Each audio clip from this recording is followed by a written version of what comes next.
عقد البيع ضاع مني، اعمل ايه علشان اعرف اسجل في الشهر العقاري؟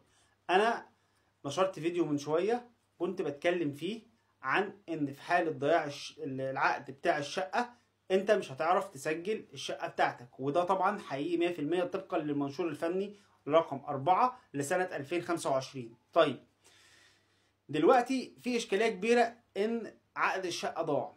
المفروض ان احنا تعمل ايه، او المفروض ان احنا نعمل ايه؟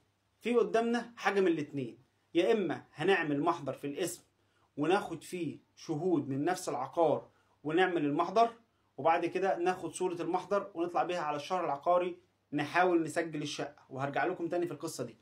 او انك انت تجيب ورثة الشخص المالك اللي هو متوفي، مثلا لو هو متوفي او هو مش موجود، خدت بال حضرتك معاه مسافر بره مصر، اي حاجة ايا كان الظرف اللي هو مش موجود عشانه، هتجيب ورثة المتوفي مثلا ويكتبوا لك يمضوا لك على عقد البيع، ويبقى اقرار منهم بصحة البيع بتاع الشقة اللي حضرتك ساكن فيها.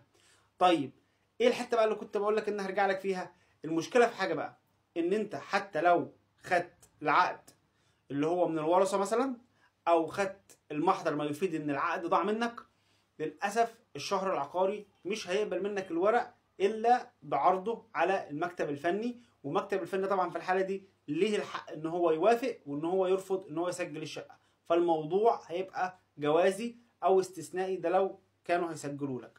فهرجع واقول لكم تاني، تخلوا بالكم من عقود الشقق الابتدائية، مهمة جدا جدا جدا. فولو ولايك واستنوني في معلومة قانونية جديدة.